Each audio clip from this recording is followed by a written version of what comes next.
Bueno, recordemos, en diciembre último asumieron los nuevos concejales. Quien encabezó la lista del Frente para la Victoria, del partido que representa hoy al oficialismo en Bahía Blanca, era un hombre que venía de la UMIC, un abogado muy joven que tuvo una destacada actuación en la Oficina Municipal de Información al Consumidor y que le posibilitó encabezar la lista de concejales, ingresar en ella y hoy ser presidente del Frente para la Victoria. Matías Italiano, ¿qué tal? ¿Cómo te va? Buenas tardes, Andrés. Buenas tardes, Constanza, Alejandra. Muchas gracias por la invitación y la verdad que bien, disfrutando también el día de hoy que se fueron las nubes, salió el sol y salió bastante picante el solcito que hizo calor en la ciudad después a la tarde. Pero, así es. Bien, gracias a Dios, bien. Bueno, Matías, haciendo una especie de currículum vitae, vos sos abogado. Sí, abogado recibido de la Universidad Nacional del Sur. Ajá, estudiaste, sos de los primeros, ¿no es cierto? ¿No? De segunda generación, vendría a ser. Sí, la carrera se abre en el año 96. La verdad que si no habría estado la carrera en Bahía Blanca, capaz que la posibilidad de haber estudiado abogacía habría sido más complicada. Seguramente tendría que haber resignado mi vocación de abogado para buscar otra carrera porque sé que es costoso. Bueno, mucha gente que viene de afuera a estudiar a Bahía Blanca, como así también aquellas personas que tienen hijos estudiando en otras localidades, saben lo que es tener un hijo estudiando y en ese sentido capaz que las posibilidades habrían sido limitadas. Entonces soy eternamente agradecido a la Universidad Nacional del Sur de poder haber estudiado lo que me gusta, que es abogacía, y me recibí con 25 años recién cumplidos en el año 2006. Así que hay que sacar cuentas, las chicas que saquen cuentas, no sé si... No, tengo 32 años, ahora en mayo cumplo 33, suelo parecer más grande, mucha gente me da más edad, pero bueno, en realidad tengo 32 años. ¿Y cómo entraste, digamos, a la política? ¿Cómo te picó el bicho de la política? ¿Por qué en el justicialismo o en el Frente para la Victoria? Bueno, yo creo que uno nace con una vocación social, más que nada. De hecho, ya después ahora, con todo lo que me ha pasado, todas las cosas lindas que tiene que ver con que el año pasado el intendente Gustavo Vilacqua me convoca para encabezar la lista del oficialismo, uno va haciendo y mirando para atrás todo el camino que ha realizado y se da cuenta que el camino que emprendió siempre se fue abocando a lo social. Yo recuerdo que tenía 14 años, porque me acuerdo de las elecciones del año 95, que no nos había ido muy bien al nivel local, y me acuerdo haber estado en el partido ese día, estando ahí, si bien acomodando cosas, pero bueno, colaborando con el partido, justicialista siempre. Luego, como te decía recién, a raíz de que empecé a crecer, empecé a seguir estando en el partido justicialista, pero no teníamos tal vez las puertas abiertas como tenemos hoy en día para poder participar activamente en la política. Y en ese sentido, pero igualmente uno participaba en la medida que podía y trataba de estar ahí activamente. Tal vez acomodando, como decía recién, o repartiendo boletas y demás, pero éramos parte de la política o parte de la gestión, pero no activamente como hoy se ve a la juventud, no solamente con cargo de responsabilidad, sino también participando de esa militancia, transformando la realidad. Y así fue ingresando, hasta que en el año 2011 me ingreso por primera vez al Consejo Liberante como secretario del bloque Frente para la Victoria, y luego de 4 meses, el intendente ya asumido, Gustavo Vilacqua, como intendente, me convoca a ser director de la Oficina de Defensa del Consumidor, donde ahí he tenido un protagonismo más activo, donde la gente me empezó a conocer y, como decías vos recién, Andrés, me abrió en cierta medida las puertas para hoy estar en el Consejo Liberante. Bueno, estas son las preguntas más para lucirse y demás. Ahora vamos a ir entrando un poco al tema político. Bueno, te tocó asumir un rol muy importante, sos presidente del bloque oficialista, del bloque Frente para la Victoria. En una mayoría, digamos, para tratar de obtener una mayoría bastante complicada, porque hay muchos bloques, ustedes han logrado en muchos temas que son bastante complicados, una mayoría juntamente con el Frente Renovador y desempatando al presidente. ¿Cómo, digamos, tamaño de desafío para una persona joven que asume como concejal? ¿Cómo te encuentras parado? ¿Cómo pensabas que era la situación inicial y cómo van resolviendo ustedes los problemas para lograr obtener votaciones con un margen tan estrecho. Sí, la verdad que es un consejo deliberante distinto a los de los años anteriores. Yo recién decía que en el año 2011 estuve como secretario del bloque por 4 meses, nada más, 4 o 5 meses, y era totalmente distinto a lo que vivimos hoy. Es decir, en su momento una cosa es la responsabilidad que tiene uno como secretario de bloque, otra cosa es la responsabilidad que tiene uno como concejal y otra aún más cuando tiene la presidencia del bloque. Lo cierto que el contexto hoy que tenemos de buscar consenso y buscar mayoría para que poder tratar los expedientes que se van presentando, ya sea del Ejecutivo o que presentemos cada uno de los concejales, es complejo. Y obviamente genera algún tipo de trabajo extra buscando los consensos necesarios. Si bien soy una persona que trata de consensuar y tratar de llegar a un acuerdo, hay cuestiones que a veces se complican porque a veces podemos ver la buena voluntad de determinados concejales, pero a veces esa voluntad del concejal escapa a cuestiones más políticas que otra cosa. Entonces ahí donde uno a veces se encuentra con alguna traba y que uno se está acostumbrando con este nuevo rol de concejal, pero siempre pensando en tratar de llegar al consenso y ver si son expedientes que se ingresan al Consejo Liberante y que tienden a garantizar, no sé, algún bienestar al vecino o tratar de facilitarle la vida al vecino. Creo que los 24 concejales pensamos en esa línea y a veces hay que dejar de lado esas cuestiones políticas, pero para seguir construyendo. ¿Y por qué crees que en temas claves como la elección de autoridades, el presupuesto, digamos, el Consejo quedó fragmentado en mitad de eso y obviamente desempató el presidente a favor de ustedes? Digamos, ¿por qué entendés que no se ha logrado eso? Y en el tema del colectivo ni siquiera se llegó a la votación, que eso amerita por ahí una pregunta aparte, exactamente.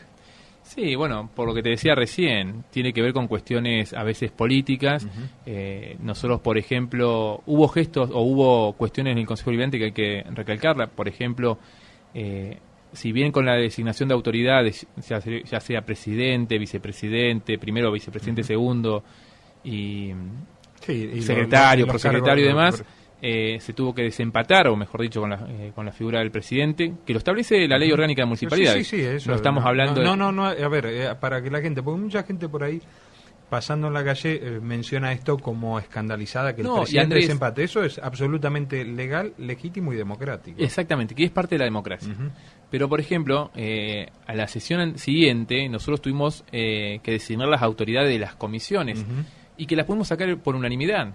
Que eso también fue importante y creo que yo he asumido el 10 de diciembre, soy nuevo en esto, pero creo que en otras oportunidades o la elección de las autoridades de comisiones del periodo pasado fueron sacadas por mayoría, no por unanimidad, donde algunos bloques no quedaron conformes con la designación de autoridades. En esta oportunidad se ha tratado de preservar la representatividad de aquellos bloques que son mayoritarios, que tienen algún tipo de mayor antigüedad y demás, con presidencia y mayor presencia en cada comisión, y con mucho esfuerzo se logró un consenso que fue positivo. Sin ir más lejos, la sesión del viernes pasado pudimos aprobar también, con un trabajo que venimos realizando con todos los bloques, por un proyecto de ordenanza que tiene que ver con declarar la movilidad de suelos inactivos, suelos urbanos inactivos.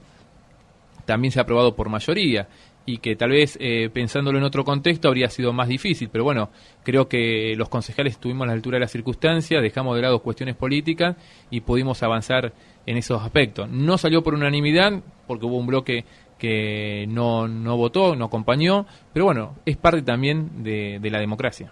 Y con el tema del boleto, más allá de la discusión técnica que digamos, seguramente la han tenido, ¿por qué no se pudo resolver en el Consejo? Y sí lo tuvo que hacer el intendente mediante un decreto que implicó en algún sentido alguna especie de debate público sobre el mismo, y además de pronto también muestra un poco un fracaso en la política de buscar la discusión en el Consejo Deliberante. ¿Por qué no el Frente para la Victoria no logró obtener una mayoría, como en otros casos, aún con el desempate? A ver, yo he hecho varias reflexiones a raíz de esto y de hecho considero que que fue una pena no poderlo haber tratado en el Consejo. El expediente había ingresado en el mes de noviembre, no se pudo analizar, no se pudo tratar en el mes de diciembre. Ya después en la primera extraordinaria que hicimos el 14 de enero no pudimos tener los votos necesarios para tratarlo y por eso no salió. Lo cierto es que era una realidad que se tenía que adecuar la tarifa. Se estuvo avanzando con varias reuniones por parte de funcionarios municipales que se acercaron al Consejo a explicar el estudio de costos. Yo creía y considero y estoy convencido que estaban las condiciones dadas para poder tratarlo y poder adecuar la tarifa. Sabemos que los precios se van modificando continuamente. La verdad que estamos en una situación de que los precios aumentan, y tomemos en cuenta que si el estudio de costos fue elaborado en el mes de noviembre, era necesario por lo menos en diciembre o en enero tener adecuada la tarifa. En uso de sus facultades, el intendente estableció adecuarla, pero no solamente adecuar la tarifa, que esto es una realidad. Cuando hablamos de aumento de un servicio, obviamente que no cae simpático a nadie. Hablar de aumento, si yo digo vamos a aumentar ahora, no sé, determinado servicio, obviamente que no va a generar ningún tipo de cuestiones contentas para la gente, pero sí, si aumentamos los sueldos, obviamente uno se pone, ahí sí, cuando hablamos de aumento de sueldos, pero el tema, si hablamos de aumento, obviamente que va a ser una cuestión bastante... es sensible para la gente. Sensible, claro. Entonces, obviamente que desde el punto de vista político, muchos concejales hablar de un incremento de la tarifa y bueno, es decir... Pero bueno, acá teníamos que ser conscientes y que el sistema tiene que funcionar. Hoy tenemos un sistema que funciona bien en Bahía Blanca, que invita a la gente a que lo utilice, que el vecino lo utilice y que llegue a horario a trabajo. Recuerdo no muchos años atrás donde te tomabas un colectivo y se frenaba porque o la rueda tenía problemas o porque se prendía fuego o porque se calentaba el motor, donde los chicos no llegaban a horario del colegio, donde la gente llegaba tarde al trabajo, perdía el presentismo. Recuerdo en la radio que se escuchaba, llamaba a la gente que hace tanto tiempo que está esperando el colectivo y que no pasa. Bueno, hoy la verdad que eso no lo tenemos. Y hablar de adecuación a la tarifa, como te decía, resulta antipático, pero hay que hacerlo. Entonces, y hay que hacerlo para que el sistema siga funcionando. Pero no solamente el intendente toma la decisión política por decreto, conforme también lo establece la ley, que hay una ley que hay un decreto ley que establece esta facultad al intendente de adecuar la tarifa, que está expresado muy clara en el decreto que aumenta el boleto, sino también establece beneficios a los usuarios. Beneficios que tienen que ver, en líneas generales, a muchas cuestiones que se fueron pidiendo en el Consejo Liberante por distintos bloques, por la Comisión de Usuario de Testigos, ya sea el abono de 20 pasajes, donde hay un descuento del 10%, donde aquellas personas que no son frecuentes pueden comprar ese abono mensual de 20 pasajes y pagan 4,50 el boleto, cuando antes del incremento estaba abonando 4,15. No hay un incremento tan elevado. El pasajero frecuente, es decir, el pasajero frecuente durante el 2013 pagó 3,70 si viajaba de lunes a viernes ida y vuelta al trabajo, a la universidad, el que era frecuente. Durante el 2014 va a pagar 3,70 también, se congela la tarifa. Y si viajaba 60 veces o más de 60 veces, paga 3,50. Pagaba 3,50 y va a pagar 3,50. El pase libre, es decir, un pase de 264 pesos mensuales, que se ha extendido, porque era otra de las cuestiones pedidas por los usuarios, testigos, a aquellas personas que nos agarraban un feriado durante ese mes. Entonces no viajaba y perdía el beneficio. Bueno, se extendió a 35 días y no que sea un mes o 30 días como era. Es decir, ha tenido muchos beneficios. Lamentablemente vimos por parte de la oposición una presentación que se hizo en el Tribunal de Faltas, después se hizo posteriormente, creo que está presentada en la Suprema Corte de Justicia de la Provincia de Buenos Aires. Pero bueno, la verdad que en ese sentido me enojó bastante porque ese tipo de medidas confundían a la gente. ¿Y en qué sentido confundían? Íbamos al barrio y la gente nos decía, yo ahora para trabajar voy a tener que pagar 10,60. Y le decíamos, ¿cómo 10,60? Si usted, ¿cuántas veces lo usa el pasaje? No, yo todos los días viajo. Bueno, si usted viaja todos los días, va a pagar lo mismo que pagó el año pasado. Con esta devaluación y estos ajustes de precios, próximos a una paritaria donde se menciona en todos los sectores municipales, no solo de Bahía Blanca, que el pedido no bajaría del 35%. La preocupación hoy de parte de los concejales que representan al gobierno municipal es, ¿van a poder gobernar con este presupuesto? ¿Será necesaria una reeducación presupuestaria? ¿Volver a hablar del tema de las tasas en Bahía Blanca? A ver, yo creo que hay que llevar tranquilidad a la gente, es decir, con este presupuesto que lo hemos aprobado el pasado 14 de enero, el Ejecutivo va a poder gobernar tranquilamente. De hecho, la política que lleva el intendente Bevilacqua es una política de cuidar peso a peso, no tener gastos en demasía y cuida el bolsillo del vecino, porque en realidad cuidar los recursos que tiene el municipio es cuidar el bolsillo del vecino. Entonces, en ese sentido hay que llevar tranquilidad. Recién hablábamos del boleto, que me hacías la pregunta, si se podrá mantener la tarifa.